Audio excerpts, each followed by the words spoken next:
Hello, everyone. I hope you all had a happy new year. As you know, I'm a big fan of horror.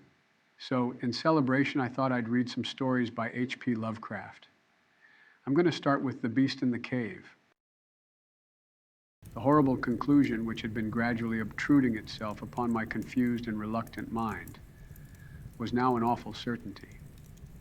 I was lost, completely hopelessly lost in the vast and labyrinthine recesses of the Mammoth Cave.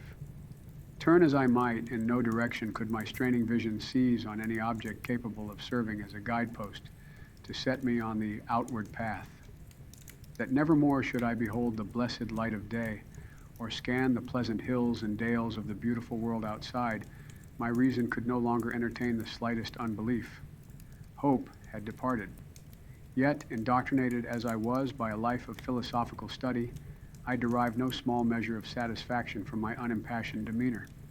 For although I had frequently read of the wild frenzies into which were thrown the victims of similar situation, I experienced none of these, but stood quiet as soon as I clearly realized the loss of my bearings.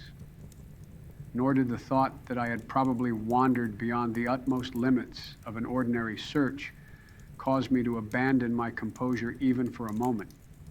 If I must die, I reflected, though was this terrible yet majestic cavern as welcome a sepulchre as that which any churchyard might afford, a conception which carried with it more of tranquility than of despair. Starving would prove my ultimate fate. Of this I was certain. Some, I knew, had gone mad under circumstances such as these, but I felt that this end would not be mine. My disaster was the result of no fault save my own. Since unbeknown to the guide, I had separated myself from the regular party of sightseers, and wandering for over an hour in forbidden avenues of the cave, had found myself unable to retrace the devious windings which I had pursued since forsaking my companions. Already my torch had begun to expire. Soon I would be enveloped by the total and almost palpable blackness of the bowels of the earth. As I stood in the waning, unsteady light, I idly wondered over the exact circumstances of my coming end. I remembered the accounts which I had heard of the colony of consumptives, who, taking their residence in this gigantic grotto to find health from the apparently lubrious air of the underground world, with its steady, uniform temperature, pure air, and peaceful quiet, had found instead death in strange and ghastly form. I had seen the sad remains of their ill-made cottages as I passed them by with the party, and had wondered what unnatural influence a long sojourn in this immense and silent cavern would exert upon one as healthy and as vigorous as I. Now, I grimly told myself, my opportunity for settling this point had arrived, provided that want of food should not bring me too speedy a departure from this life. As the last fitful rays of my torch faded into obscurity, I resolved to leave no stone unturned, no possible means of escape neglected. So summoning all the powers possessed by my lungs, I set up a series of loud shoutings in the vain hope of attracting the attention of the guide by my clamor.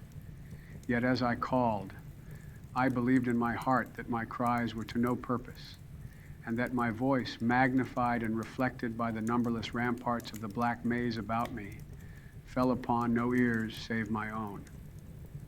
All at once, however, my attention was fixed with a start, as I fancied that I heard the sound of soft approaching steps on the rocky floor of the cavern. Was my deliverance about to be accomplished so soon? Had then all my horrible apprehensions been for naught? And was the guide, having marked my unwarranted absence from the party, following my course and seeking me out in this limestone labyrinth? Whilst these joyful queries arose in my brain, I was on the point of renewing my cries in order that my discovery might come the sooner, when in an instant my delight was turned to horror as I listened, for my ever acute ear, now sharpened in even greater degree by the complete silence of the cave, bore to my benumbed understanding the unexpected and dreadful knowledge that these footfalls were not like those of any mortal man. In the unearthly stillness of this subterranean region, The tread of the booted guide would have sounded like a series of sharp and incisive blows. These impacts were soft and stealthy, as of the padded paws of some feline. Besides, at times when I listened carefully, I seemed to trace the falls of 4 instead of 2 feet. I was now convinced that I had, by my cries, aroused and attracted some wild beast, perhaps a mountain lion, which had accidentally strayed within the cave. Perhaps I considered the Almighty had chosen for me a swifter and more merciful death than that of hunger.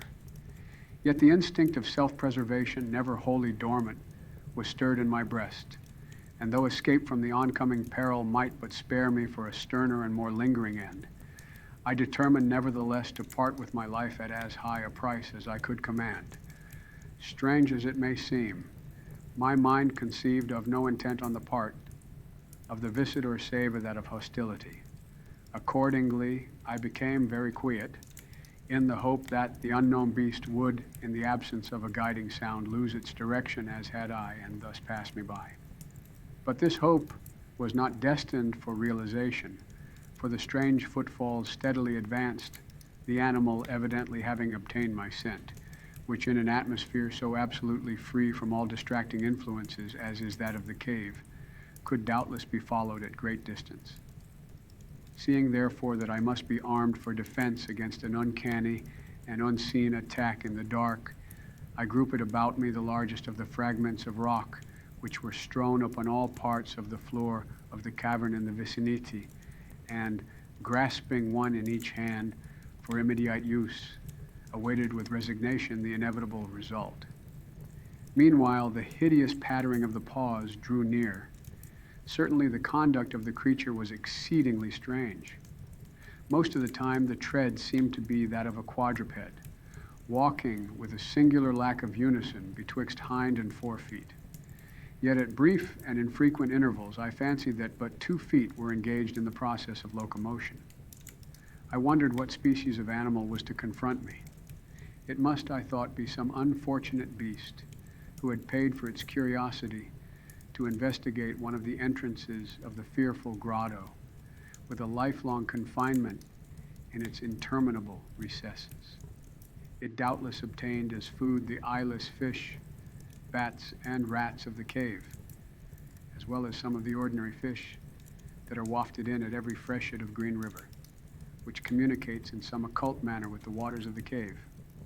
I occupied my terrible vigil with grotesque conjectures of what alterations cave life might have wrought in the physical structure of the beast, remembering the awful appearances ascribed by local tradition to the consumptives who had died after long residence in the cavern.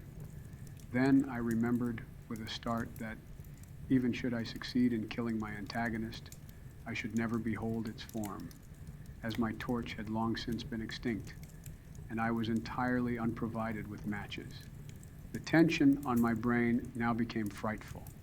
My disordered fancy conjured up hideous and fearsome shapes from the sinister darkness that surrounded me, and that actually seemed to press upon my body. Nearer, nearer, the dreadful footfalls approached. It seemed that I must give vent to a piercing scream, yet had I been sufficiently irresolute to attempt such a thing, my voice could scarce have responded. I was petrified, rooted to the spot. I doubted if my right arm would allow me to hurl its missile at the oncoming thing when the crucial moment should arrive. Now the steady pat-pat of the steps was close at hand, now very close. I could hear the labored breathing of the animal, and terror-struck as I was, I realized that it must have come from a considerable distance, and was correspondingly fatigued. Suddenly the spell broke. My right hand, guided by my ever-trustworthy sense of hearing, threw with full force the sharp-angled bit of limestone which it contained, toward that point in the darkness from which emanated the breathing and pattering, and, wonderful to relate, it nearly reached its goal, for I heard the thing jump, landing at a distance away, where it seemed to pause. Having readjusted my aim, I discharged my second missile, this time most effectively, for with a flood of joy I listened as the creature fell in what sounded like a complete collapse, and evidently remained prone and unmoving. Almost overpowered by the great relief which rushed over me, I reeled back against the wall. The breathing continued in heavy, gasping inhalations and expirations, whence I realized that I had no more than wounded the creature. And now all desire to examine the thing ceased.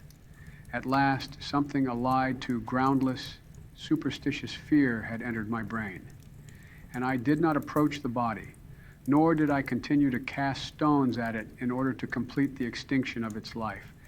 Instead, I ran at full speed, in what was, as nearly as I could estimate in my frenzied condition, the direction from which I had come. Suddenly I heard a sound, or rather a regular succession of sounds. In another instant they had resolved themselves into a series of sharp metallic clicks. This time there was no doubt. It was the guide. And then I shouted, yelled, screamed, even shrieked with joy as I beheld in the vaulted arches above the faint and glimmering effulgence, which I knew to be the reflected light of an approaching torch. I ran to meet the flare, and before I could completely understand what had occurred, was lying upon the ground at the feet of the guide, embracing his boots, and gibbering, despite my boasted reserve, in a most meaningless and idiotic manner, pouring out my terrible story, and at the same time overwhelming my auditor with protestations of gratitude. At length I awoke to something like my normal consciousness. The guide had noted my absence upon the arrival of the party at the entrance of the cave, and had, from his own intuitive sense of direction, proceeded to make a thorough canvass of the by-passages just ahead of where he had last spoken to me, locating my whereabouts after a quest of about 4 hours. By the time he had related this to me, I, emboldened by his torch and his company, began to reflect upon the strange beast which I had wounded, but a short distance back in the darkness, and suggested that we ascertain, by the rushlight's aid, what manner of creature was my victim. Accordingly, I retraced my steps, this time with a courage born of companionship, to the scene of my terrible experience. Soon we descried a white object upon the floor, an object whiter even than the gleaming limestone itself. Cautiously advancing, we gave vent to a simultaneous ejaculation of wonderment, for of all the unnatural monsters either of us had in our lifetimes beheld, this was in surpassing degree the strangest. It appeared to be an anthropoid ape of large proportions, escaped, perhaps, from some itinerant menagerie. Its hair was snow white, a thing due no doubt to the bleaching action of a long existence within the inky confines of the cave. But it was also surprisingly thin, being indeed largely absent save on the head, where it was of such length and abundance that it fell over the shoulders in considerable profusion. The face was turned away from us, as the creature lay almost directly upon it. The inclination of the limbs was very singular, explaining, however, the alternation in their use which I had before noted, whereby the beast used sometimes all four, and on other occasions but two for its progress. From the tips of the fingers or toes, long nail-like claws extended. The hands or feet were not prehensile, a fact that I ascribed to that long residence in the cave, which, as I before mentioned, seemed evident from the all-pervading and almost unearthly whiteness, so characteristic of the whole anatomy. No tail seemed to be present. The respiration had now grown very feeble, and the guide had drawn his pistol with the evident intent of dispatching the creature, when a sudden sound emitted by the latter caused the weapon to fall unused. The sound was of a nature difficult to describe. It was not like the normal note of any known species of simian, and I wondered if this unnatural quality were not the result of a long-continued and complete silence, broken by the sensations produced by the advent of the light, a thing which the beast could not have seen since its first entrance into the cave. The sound, which I might feebly attempt to classify as a kind of deep-toned chattering, was faintly continued. All at once a fleeting spasm of energy seemed to pass through the frame of the beast. The paws went through a convulsive motion, and the limbs contracted. With a jerk, the white body rolled over so that its face was turned in our direction. For a moment I was so struck with horror at the eyes thus revealed that I noted nothing else. They were black, those eyes, deep, jetty black, in hideous contrast to the snow-white hair and flesh. Like those of other cave denizens, they were deeply sunken in their orbits and were entirely destitute of iris. As I looked more closely, I saw that they were set in a face less prognathous than that of the average ape, and infinitely more hairy. The nose was quite distinct. As we gazed upon the uncanny sight presented to our vision, the thick lips opened, and several sounds issued from them, after which the thing relaxed in death. The guide clutched my coat sleeve and trembled so violently that the light shook fitfully, casting weird moving shadows on the walls about us. I made no motion, but stood rigidly still, my horrified eyes fixed upon the floor ahead. Then fear left, and wonder, awe, compassion, and reverence succeeded in its place, for the sounds uttered by the stricken figure that lay stretched out on the limestone had told us the awesome truth. The creature I had killed, the strange beast of the unfathomed cave, was, or had at one time been, a man.